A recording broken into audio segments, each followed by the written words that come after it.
25절에는 말씀을 보면 예루살렘에 시몬이라는 사람이 있었다는 말씀으로 시작을 합니다. 시몬이라고 하는 것은 시구리식 표현이고요. 이것을 신약 성경에 표현되면 시몬이 되죠. 우리가 시몬 베드로라고 할 때에 그 시몬이 구약의 이름으로 하면 시몬이 됩니다.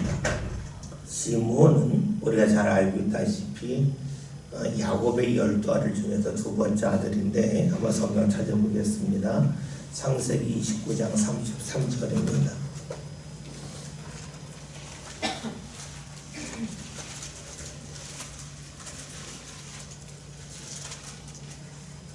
예, 말씀 창세기 29장 33절 말씀을 다 같이 함께 보겠습니다. 그가 다시 임신하여 아들 낳고 이르되 여호와께서 내가 사랑받지 못함을 들으셨으므로 내게 이 아를 주셨도다 하고 그의 이름을 시몬이라 하였으며. 아멘.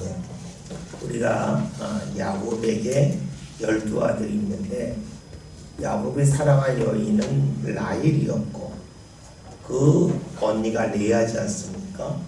그런데 성경을 보면 라헬은 고왔고 그리고 레아는 눈이 안 좋았다 그럽니다. 눈이 안 좋았기 때문에 뭘 볼 때도 인상을 썼겠죠. 그러니까 이렇게 볼 때에 인상이 안 좋았다는 것을 알 수가 있어요. 그런데 그 지방에서는 언니가 먼저 결혼한다고 해서 야곱과 억지로 동침해서 결혼하게 하죠. 그래서 첫 번째 아들 낳으니까 그 이름을 루벤이라 그러자 보라 아들이다. 내 아들 낳았다는 거예요. 그런데도 야곱이 마음을 안 줘요. 둘째 아들 낳았는데 그 이름이 시몬이에요. 하나님께서 내가 고통스러워하는 소리를 들으셨다 해서 시몬이라 하고 세 번째 이름을 레위라 그래요. 레위라고 하는 게 연합됐다.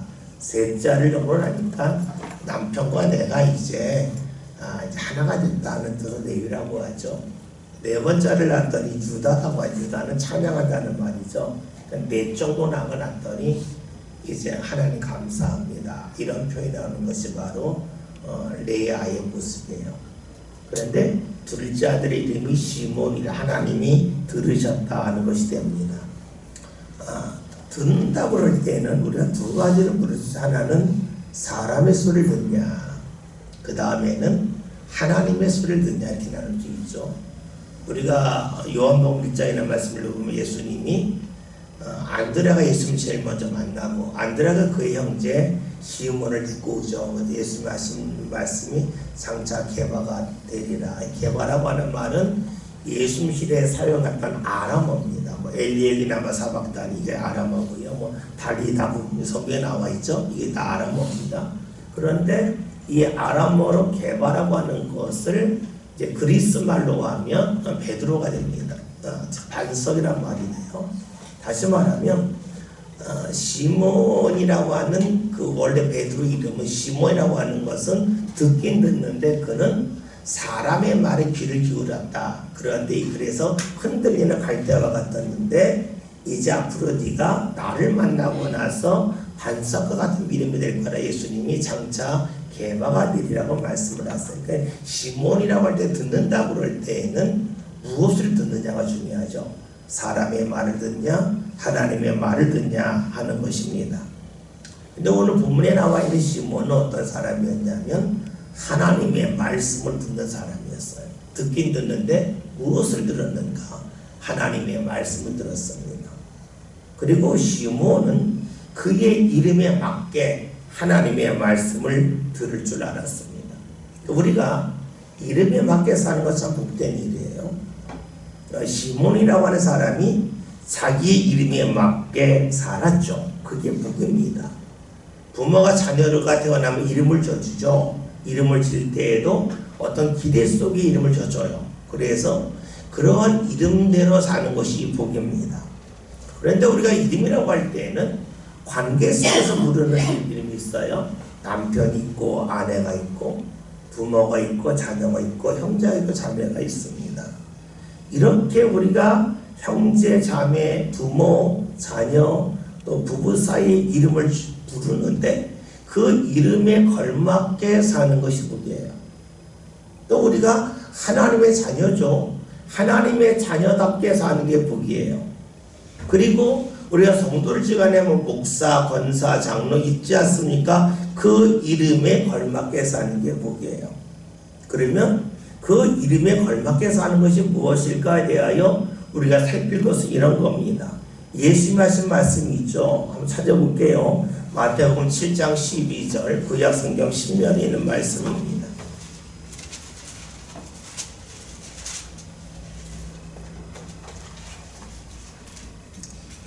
마태복음 7장 12절 다 함께 했습니다.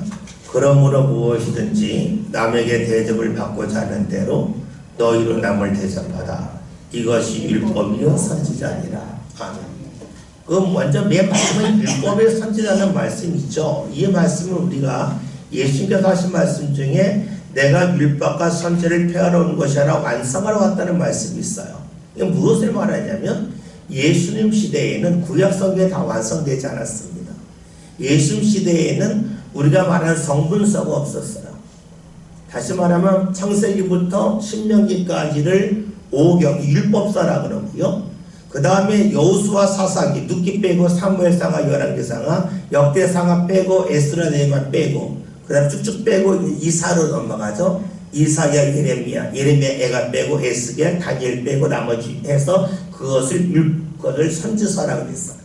그러면 예수님 시대에는 율법서와 선지서가 있었는데 예수님 말씀하시기를 남에게 대접받고자 대접하는 것이 율법과 선지자라고 하는 말씀은 구약 성경을 통틀어서 한마디로 말한다면 대접받고자 대접하라 이렇게 보라는 거예요. 우리가 예수님께서 마태복음 17장의 말씀을 보면 높은 산에 올라가셨죠. 그리고 누가복음에 있는 말씀 들어가면 예수님이 기도하실 때에 예수님의 모습이 변화가 됩니다. 예수님의 모습이 변화가 될 때에 뒤에 두 사람이 나타나죠. 하나가 누구죠? 제가 너무 빨리 했어요. 천천히 할게요. 예수님이 변화산에 올라가셨을 때 예수님 뒤에 두 사람이 나타나죠. 그러니까 베드로가 내가 초막셋을 짓겠다 그러잖아요. 두 명이 누구죠? 엘리야 그리고 모세죠. 모세는 누구냐면 율법서를 대표하는 사람이고 엘리야는 뭡니까? 선지자의 대표예요. 그러니까 모세와 엘리야가 나타났다고 하는 것은 구약이 나타났다고 보면 되는 거예요. 예수님 뒤에 구약이 있는데 그 구약이 나중에 사라지고 예수님만 남았다고 하는 것은 구약에는 모든 말씀은 예수님과 함께 나타났지만 예수님 뒤로 다 사라지고 예수님이 앞선다라고 하는 것이 바로 그 말씀의 핵심이에요. 다시 봅시다. 지금 우리가 마태복음 7장 12절에 있는 말씀을 봤더니 대접받고자 하는 대로 대접하라. 이것이 구약에 있는 선지, 율법과 선지를 통틀은 대표적인 말씀으로 볼 수가 있습니다. 그렇다면 우리가 이름에 걸맞게 산다고 하는 건 이런 거가 되겠죠. 내가 그 사람이 되었을 때에 하고자 하는 대로 내가 대접하는 것이 돼요. 내가 남편이라면 내가 아내가 된다면 어떻게 할 것이냐. 그렇게 되겠죠. 내가 아내라면 내가 남편이 또 어떡할 거냐. 내가 부모라면 자녀를 또 어떡할 거냐.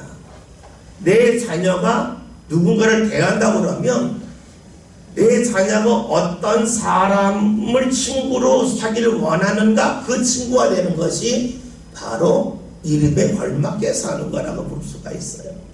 우리 신앙생활 할 때에 가장 좋은 모습이 이런 거라 그랬죠. 어떤 분이 그러시더라고요. 목회할 때에 제일 좋은 것은 교인을 내 가족으로 생각하고 목회하면 된다. 또 거꾸로 교인을 어떻게 하면 되냐. 목회자가 내 자녀나 내 부모라고 여기고 신앙생활하면 좋다. 그러면 잘한다는 거예요. 그것이 바로 뭡니까? 이름에 걸맞게 사는 거라고 볼 수가 있습니다. 시몬은 이름에 걸맞게 살았습니다. 그래서 오늘 말씀 25절의 말씀을 보면 이 사람은 의롭고 경건했다. 그리고 하나님의 위로가 이 사람에게 임하기를 기대했다고 말씀하고 있습니다. 하나님의 위로를 기다렸습니다. 그런데 여러분, 하나님의 위로가 내가 생각하는 위로와 같을 수도 있고 다를 수가 있습니다. 무엇을 말하냐면 하나님이 나를 위로하신다고 위로하셨는데 내가 그것이 위로로 느껴지지 아니할 수도 있어요. 달리 말하면 하나님이 내게 은혜를 베푸시건만 나는 그것이 은혜가 아니라고 여길 수도 있습니다. 달리 말하면 내가 삶 가운데 아프다고 여기는 부분과 하나님이 내 삶을 보시고 너는 여기가 아파 하는 그 부분이 다를 수 있다는 겁니다. 왜 그러냐면 사람은 증상에 관심이 많지만 하나님은 이 증상의 원인에 초점을 맞추시기 때문에 그렇습니다. 그러니까 우리는 증상 때문에 고통스러워하는데 하나님은 그 증상이 없어지면 또 다른 증상이 나타난다는 거예요. 허리가 아프신 분은 알죠. 허리가 아프신 분들은 허리가 아프면 나중에 허벅지가 이렇게 땡기죠. 그러나 밑으로 쭉 내려가서 계속 땡기죠. 그런데 허리가 아프신 분이 다리가 땡긴다고 해서 다리를 계속 물리치료했습니다. 그럼 어떻게 될까요? 그쪽 부분이 좀 호전되려는지 모르겠지만 며칠 전부터 아픕니다. 다른 쪽이 아픕니다. 진짜 치료하려면 다리가 땡길 때 허리를 치료해야 됩니다. 왜냐면 신경이 타고 내려가기 때문이죠. 하나님은 우리 삶 가운데 원인을 치료하시는 분이세요. 근데 우리는 자꾸만 증상에 매달려요.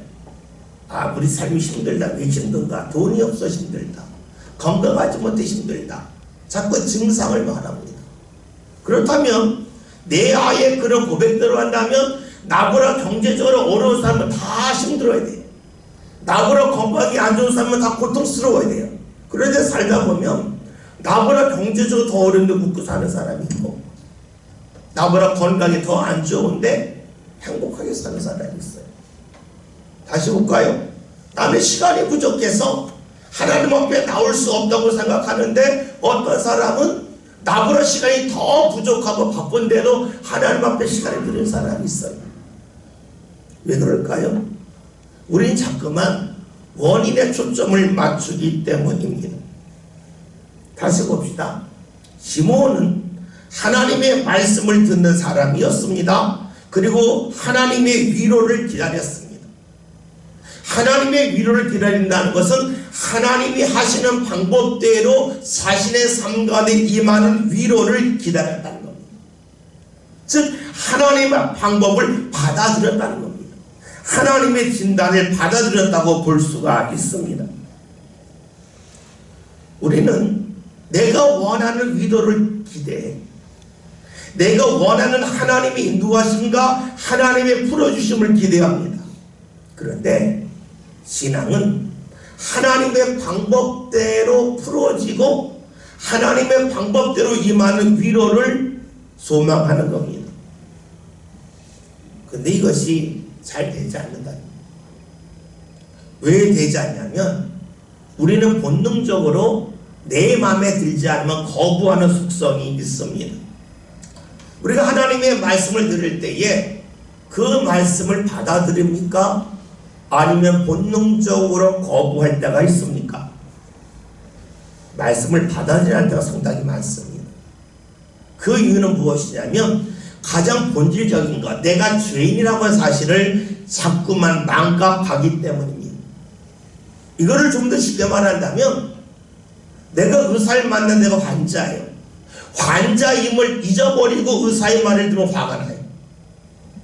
내가 몸이 안 좋아서 병원에 입원했는데 의사가 나보고 말해요. 당신 이제 과일을 하루에 방울토마토 2개 이상 먹으면 안 된다. 사과를 먹으라 반쪽만 먹으라 그래요. 그럼 화가 나죠. 나는 과일을 있어야 먹고 사는데 난 사과 하나를 먹어야 내 성에 차는데 왜 못 먹게 해? 그럴 수 있어요. 언제입니까? 내가 환자임을 모를 때예요. 내가 환자임을 알면 의사의 말을 받아들여요. 그러나 내가 환자임을 잊어버리면 왜 못 먹게 해? 다 좋아하는 거에 못하게 하면서 분노하고 화낼 수 있습니다. 마찬가지 우리가 하나님의 말씀을 받아들이지 않는 이유는 내가 죄인이라고 하는 사실을 자꾸만 잊기 때문에 그래요. 내가 옳다고 여기기 때문에 내 주장이 맞다고 여기서 그렇습니다. 여러분 그래서요 우리가 하나님의 위로를 받아들이려면 필요한 것이 무엇입니까? 내 생각이 사라지고 없어지는 거예요. 이걸 성경에서는 내가 죽는다라고 표현해요. 죽는다고 하는 것은 내 육신이 죽었다가 아니라 하나님 말씀 앞에서 내 생각이 비워졌다는 거예요. 그냥 받아들인 걸 말해요. 내가 환자이기 때문에 의사의 말을 들을 때에 내가 좋아하는 거 하지 말라고 해서 받아들이는 것처럼 내가 죄인이기 때문에 하나님의 말씀을 그냥 받아들인다고 하는 것이 성경에서 나를 부인했다, 나를 비웠다, 나를 죽였다 하는 말씀으로 볼 수가 있습니다. 그러면 여러분, 나를 비운다고 하는 것은 무엇을 말할까요? 그래서 우리가 생각할 때 이렇게 보면 좋아요. 우리 집에 있는 냄새가 없어진다고 보면 좋아요. 냄새를 없애는 방법은 두 가지죠. 집에다 계속해서 향수를 뿌리는 게 있어요. 방향제를 뿌리는 게 있어요. 공기청정을 트는 게 있어요. 또 하나는 창문을 여는 게 있어요. 다시 말하면 하나는 내가 계속 힘쓰는 거예요. 아, 내가 나를 버려야 돼. 나를 비워야 돼. 이것이 뭡니까? 자력종교, 불교에서 하는 거예요. 내가 없어져야 돼. 무심. 아, 내 마음이 없어져야 돼. 무화. 내가 없어져야 돼. 자꾸 뭡니까? 냄새 나는데 그 냄새를 빼기 위해 내가 무언가 자꾸 시도하는 거예요. 방향제 계속 뿌려대고 그리고 계속 빨래 돌리고 그러는 거예요. 그런데 기독교는 그렇잖아요. 탈압종교에 뭐예요? 창문만 열라는 거예요. 창문을 열면 바람이 들어와서 결국은 이 냄새가 빠져나간다는 거예요. 이것이 뭐예요? 탈압종교, 우리 기독교의 신앙을 말합니다. 다시 말하면 창문을 연다고 하는 것은 외부에 바람이 들어오는 것이고, 이 바람이라고 하는 것은 성경에서는 하나님의 영과 바람이 똑같다고 그랬죠. 그래서 나를 비우고 내가 없어지는 방법은 나의 노력이 아니라 성령의 바람이 들어옴을 통하여서 내 생각과 내 마음이 사라진다라고 볼 수 있어요. 내 집안에 있는 냄새나는 이 공기가 없어지는 것은 외부에서 바람이 들어와야 되듯이, 나의 고집과 아집이 없어지는 것은 나의 노력을 통해서 되는 것이 아니라 성령의 바람이 들어올 수 있도록 내 삶의 문을 연다고 볼 수가 있습니다. 오늘 말씀을 보면 시므온은 듣는 사람이고 하나님의 위로를 사모하는 사람이었는데, 그에게 오늘 말씀 25절 맨 마지막에 성령이 그 위에 계시다.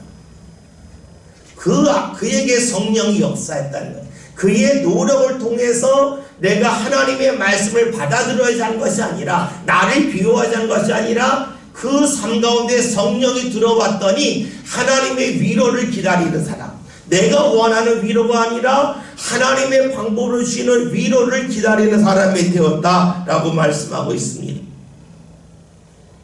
26절 함께 보겠습니다.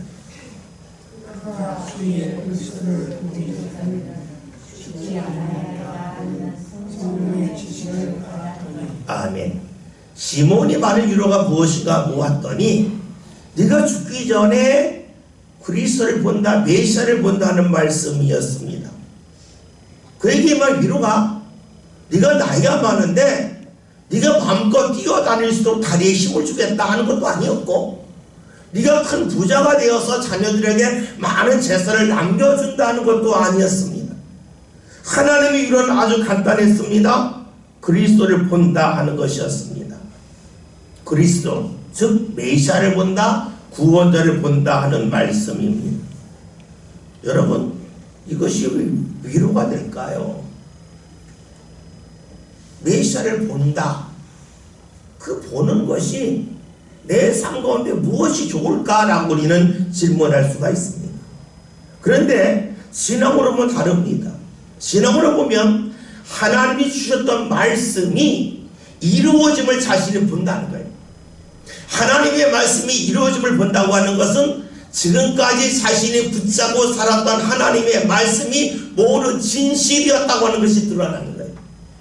또 그것을 달리 말한다면 자신이 지금까지 말씀 가운데 살아왔는데 그 살아온 모든 삶이 헛되지 않고 바르다고 하는 증거이기도 해요. 그러니까 말씀이 이루어지는 것을 보았다고 하는 것은 내가 무언가 얻어서 내 사회적인 지위가 올라간다는 게 아니라 내 삶이 헛되지 않았다고 하는 것을 드러내는 것이다. 지금 시몬은 하나님의 주시는 위로를 받게 되는데 그 위로의 내용이 그리스도를 보기 전에는 죽지 않는다는 거예요. 하나님께서 구원자를 보내시는데 내가 본다는 거예요. 그 무엇을 말하냐면 자신이 아무리 부족하다 할지라도 하나님이 나를 버리지 아니하셔서 나로 하여금 구원자를 만나게 하신다고 하는, 하나님이 나를 살아가신다고 하는 그런 반증이기도 하고, 또 다른 편으로 하면 하나님이 나를 포기하지 않았다고 하는 그런 증거이기도 합니다. 시몬이 나이가 많아서 제대로 움직이지 못했다 하면 시몬은 자신의 삶을 이렇게 봤을지는 몰라요. 하나님, 저는 남을 육체적으로 도운 적도 없고 남에게 경제적으로 베푼 적도 거의 없습니다. 사람들이 나를 그냥 하나의 나이 많은 노인으로 생각합니다. 내가 있어도 그만, 없어도 그만을 생각합니다 하는 마음을 갖고 살았을지 몰라요.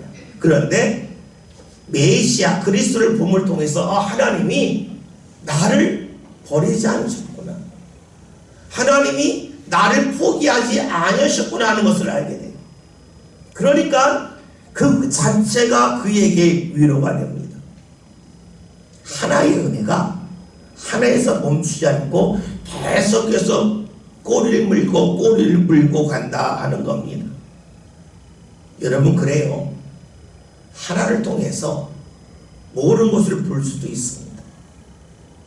모든 것을 본다고 하는 것은 하나를 통해서 지금까지 내 삶이 헛되지 않았다고 하는 그것을 깨달았던 시몬처럼 우리 삶 가운데 하나의 신앙의 모습을 통해서 그 사람 전체의 신앙이 달라질 수도 있고 신앙의 길을 보일 수도 있습니다.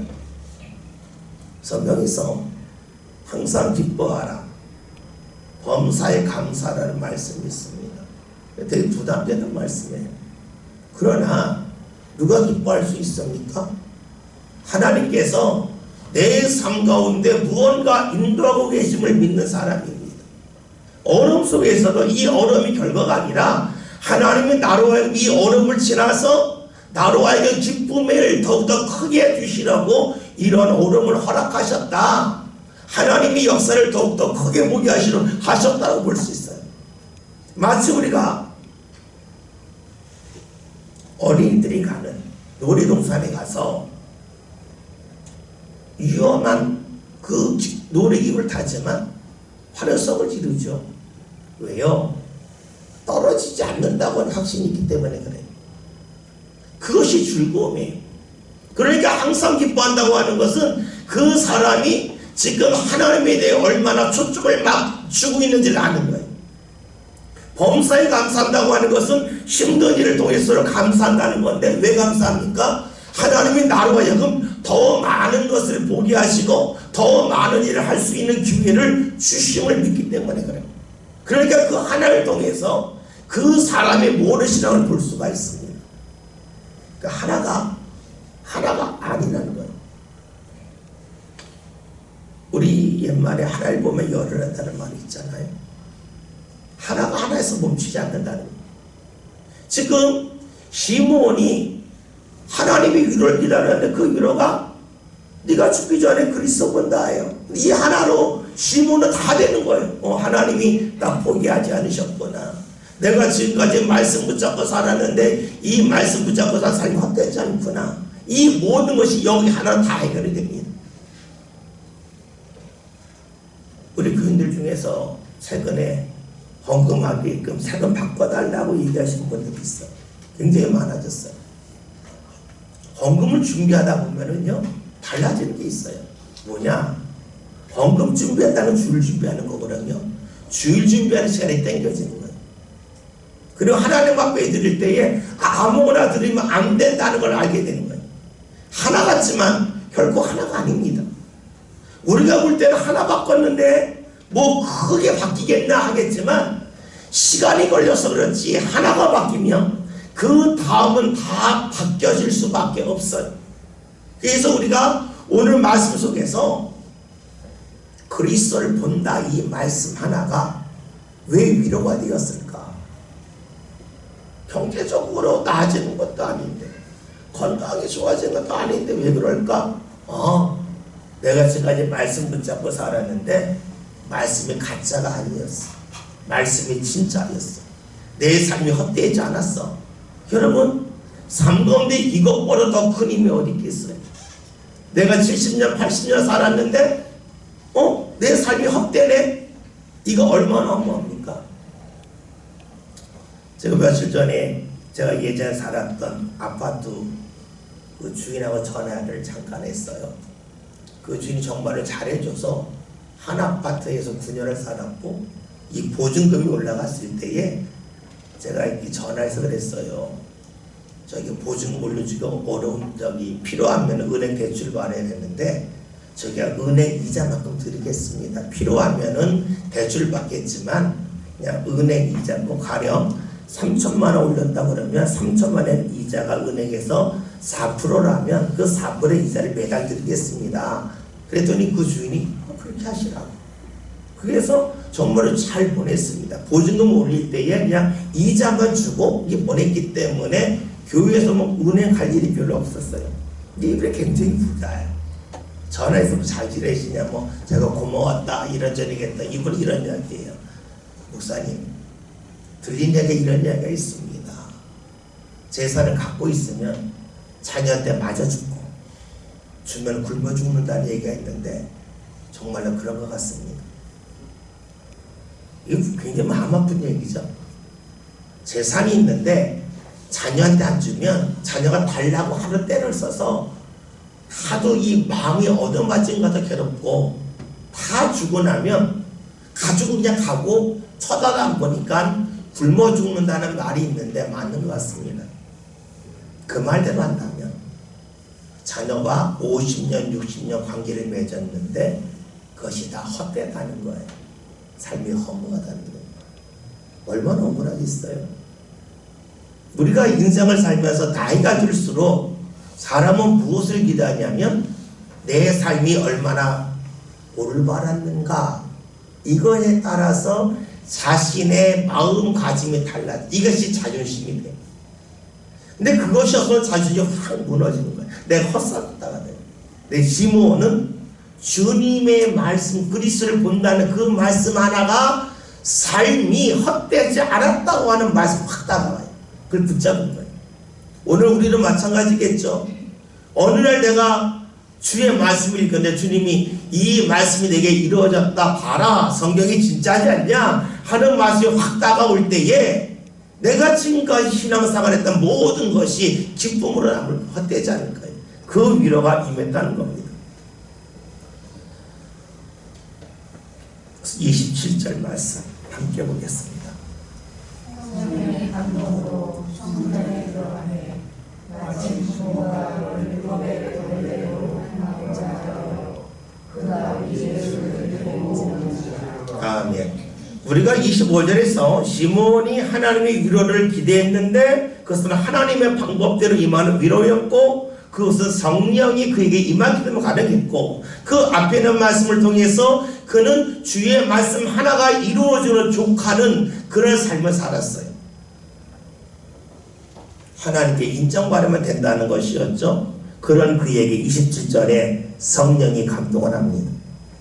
여러분 성령이 감동했다고 하는 이 말씀은 두 가지로 볼 수가 있어요. 첫째는 자신이 그렇게 사는 가운데 성령의 감동이 강해졌다고 볼 수가 있어요.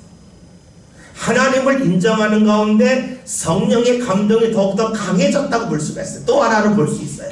개인적으로 볼 수 있어요. 뭐냐면 하나님을 가까이 하는 가운데 자신이 더욱더 버릴 걸 버림을 통해 깨끗해졌다고 볼 수가 있어요. 그러니까 우리가 뭐 안경이 깨끗하지 않을 때 뿌옇게 보였는데 자꾸 닦으면 닦을수록 깨끗하게 보이던 것처럼 성령이 그에게 지시해서 감동이 임했다고 첫째로 성령의 역사가 외부에서부터 강력하게 임했다. 또 하나는 자신이 맑아짐을 통해서 지금까지 원래 있었던 주의 은혜였는데 보지 못했던 것을 보게 되었다고 볼 수 있어요. 즉 새롭게 본 것과 보게 된 것으로도 볼 수가 있습니다. 시몬은 어쨌든지 간에 성령의 감동이 임합니다. 더 강력한 감동일 수도 있겠고 자신의 깨끗해짐을 통해서 지금까지 보지 못했던 주의 은혜를 발견하는 가운데 주의 음성이 더욱더 분명하게 들렸다라고 볼 수가 있습니다. 근데 이것은 모두 다 공통점이 있습니다. 사모함이 있을 때 가능하다는 거예요. 시몬이 사모함이 있을 때 성령이 더욱더 강하게 임할 수가 있겠고 사모함이 있을 때 자신을 더욱더 깨끗하게 하면서 주님 앞에 나갈 수가 있습니다. 우리가 주의 은혜를 사모할 때에 어떻게 됩니까? 달라지잖아요. 뭐가 달라져요? 예배 기초가요. 예배 자세가 달라져요. 그것은 무엇을 말하냐면 렌즈를 닦는 것과 같은 거예요. 내가 스스로 깨끗하게 나가는 거예요. 사모할 때 그렇게 하잖아요. 그러잖아요. 누가 공부할 때에 잘하는 애인지 아닌지는 수업 시간에 한번 수업해 보면 안다는 거예요. 공부 잘하는 친구들의 특징은 선생님이 움직이면 눈동자를 같이 움직인다는 거예요. 근데 공부하지 않은 애의 특징은 선생님이 움직이면 상관없이 자기의 그 습관을 그대로 유지해 나간다는 거예요. 여러분 예배도 마찬가지잖아요. 신앙생활 할 때 누가 잘할까요? 목사의 모습과 같이 눈이 마주치는 사람 아니겠어요? 그냥 목사님은 하려만 해요. 저는 듣기만 할래요. 고개 확 돌리고 말씀 들을 수 있고 고개 숙이고 우리가 예배할 수도 있어요. 생각해 보세요. 우리가 야구장을 갔어요. 야구장에 가가지고 야구하는 선수를 보면서 라디오 중계를 들을 수 있어요. 근데 어떤 사람은 야구를 보지 않고 그냥 이어폰만 꽂고 듣고 있어요. 여러분 이게 뭐와 같아요? 예배 시간에 말씀을 듣는데 고개를 돌리고 고개를 숙이는 사람이 있는가 하면 보는 사람이잖아요. 이게 뭐예요? 사모함이에요. 다시 말하면 성령의 감동이 더욱더 강력하게 임한 이유는 시몬에게 사모함이 있었기 때문입니다. 사모함이 있었기에 그에게 성령의 지시가 임합니다. 이것을 달리 말하면 주님께서 원래 주시고자 했던 지시를 시몬이 받았다는 거예요. 이걸 좀 더 일반화한다면 하나님이 계획을 갖고 있었는데 그 계획이 시몬에게 이루어졌다는 거예요. 이것을 우리가 씨 뿌린 자의 비유로 말씀한다면 씨를 뿌렸는데 어떤 사람은 씨만 뿌린 것으로 끝날 수 있어요. 어떤 사람은 씨앗을 뿌리고 결실이 맺을 수 있어요. 이게 뭐예요? 길가에 뿌려진 씨앗, 돌밭에 뿌려진 씨앗, 가시밭에 뿌려진 씨앗과 반대에는 좋은 밭에 뿌려진 씨앗과 같습니다. 이것을 또 다른 말씀으로 보면 마태복음 22장에서 말씀하고 있죠. 22장 14절 함께 보겠습니다. 신약성경 37년